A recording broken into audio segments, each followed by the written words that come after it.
Welcome back again. Let's go deeper in figure of speech. The last time we talked, we spoke about the basic figure of speech, and we look at simile, personification, and hyperbole and all. Today, let's go deeper and let's begin to get into waters, especially for O-level literature students. First and foremost, I'll talk with synecdoche. Synecdoche, some people call it synecdoche, it's actually synecdoche. Synecdoche is a figure of speech where we use a whole for a part or a part for a whole. Let me give an example of a part for a whole. Is when you say, oh, all hands on deck. A hand is actually part of someone. If you say, oh, give respect to the gray hair is a part of someone and all. So be able to give that and everything. Now we also look at a whole for a part. For example, if you say, oh, Nigeria won the 4x1 Olympic Commonwealth relay, that is a whole for a part. Just 4 ladies took the race, and now we're saying, oh, it's the whole of the Nigeria. That's using a whole for a part, and that's synecdoche. Metonymy is when we use an object closely associated with something to represent it. If you are not careful, you might want to mistake a synecdoche with a metonymy.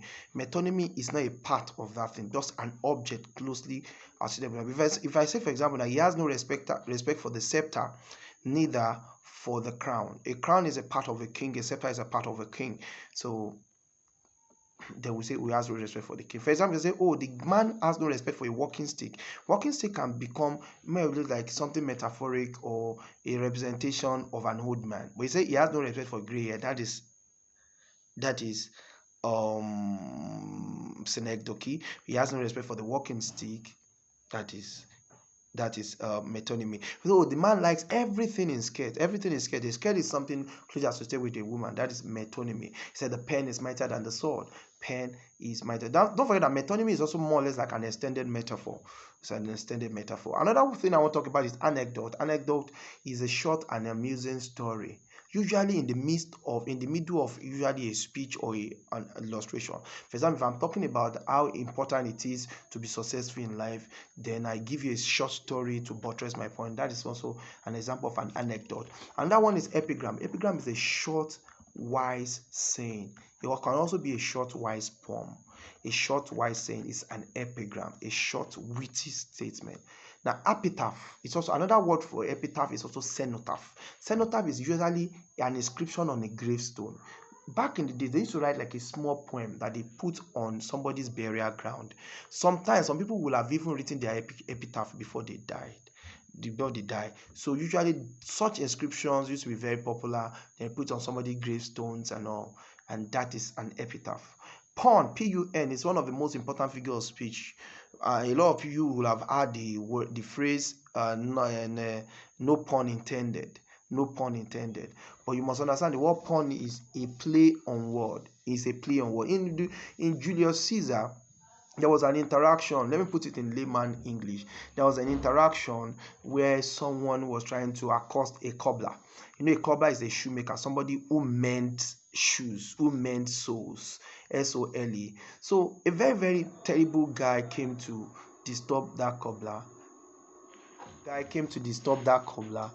And he told him that, what is your profession? He said, I'm a cobbler. He said, who is a cobbler? The guy said, I am a mender of bad soul. The word bad soul, S-O-L-E, sounded like S-O-U-L. So he played on the word soul.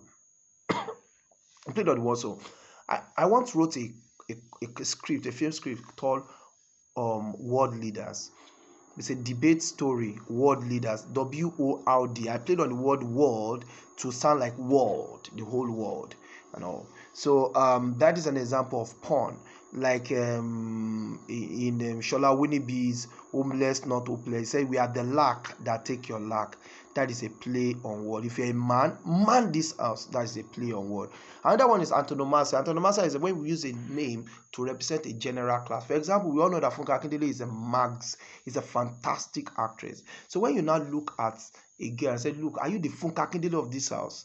Meaning that, are you the actress of this house. Or you say, oh, are you the Osime of our house? Probably you're a footballer. If I come to a class, I say today we are electing a new Buhari for this class, definitely we know that we're electing a new class governor, because the name President Buhari is become a signature for leadership or for a head and all. And another one is what we call anaphora. Please, I need, for the purpose of this class, let me separate something from you. Most students only know anaphora. Anaphora is usually is more or less at the repetition of the same word or group of words at beginning of successive lines. He came, he saw, he conquered, he, anaphora. But a lot of people do not also understand what we call epistrophe. Epistrophe is more or less like the sister of anaphora.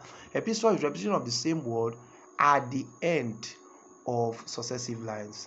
You know, there is this passage of the Bible where Brother Paul was talking about, if they say so and so, he is. If they say so and so, he is more. If they say so and so, he is this. So that repetition at the end becomes an epistrophe. Now, this is a rare reality when you combine both anaphora and epistrophe together, meaning that repetition of the same word at the beginning of successive lines and repetition of the same word at the end of successive lines, it becomes what we call symplocy. Symplocy is spelled Symploce.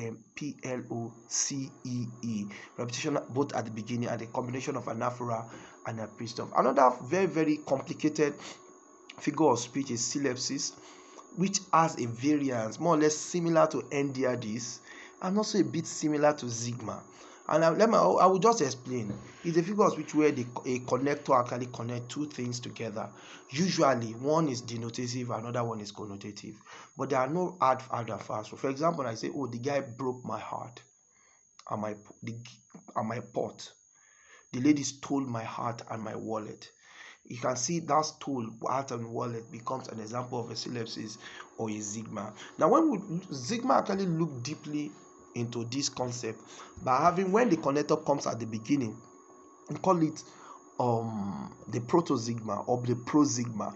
When the connector comes at the beginning, he stole my heart and my wallet. But when the connector, which is stole, comes at the middle, it becomes meso-Sigma. My heart is stole and my wallet, meso-Sigma. But when the connector comes at the end, it becomes hypo-Sigma. My heart and my wallet is stole. And those are examples of Sigma, whatever you find it and all. Let me now end today's class with just some basic stuff and all. Please, it's important. I almost forgot this. Litotes. Some students call it litotes. Litotes and meiosis. And what is the difference between the two of them? The two of them are a form of understatement, usually the opposite of hyperbole. But most students struggle with litotes because litotes embraces the use of negativism. For example, when I say, oh, Dangote is my father, he is not a poor man. Dangote is not the kind of person you say he's not a poor man too. Definitely that's an understatement. So usually notice that litotes always employ the use of not for negativity and for understatement. But meiosis embraces the full concept of the understatement. For example, you say, oh, just 40 people died in the accident. 40 people dying in the accident is not what you say just. This is not what you say. First, oh, you say, oh, it was a minor accident. The man just lost his leg. Losing one's leg is not a minor accident.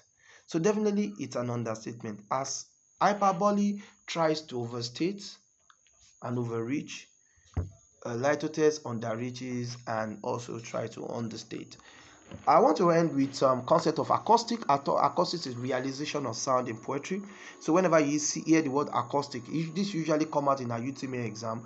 Acoustic has to do with sound. Aesthetic is spelled Aesthetic.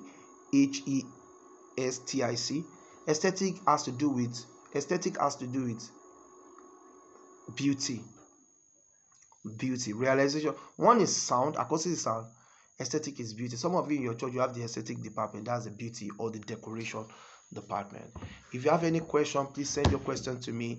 I will try to answer in the next video. Anything that is not clear to you, send it to me. Watch out for the subsequent video where I will be looking at extensively at the poetic devices. I'll look at the prose devices, terms in prose. I'll look at terms in drama. Until we meet another day, my name is Tola Bolaji. My students call me Mad P. My Mad P is making a difference, Peter. Send your questions, send your email to me, and reach out to me on WhatsApp. Let's talk.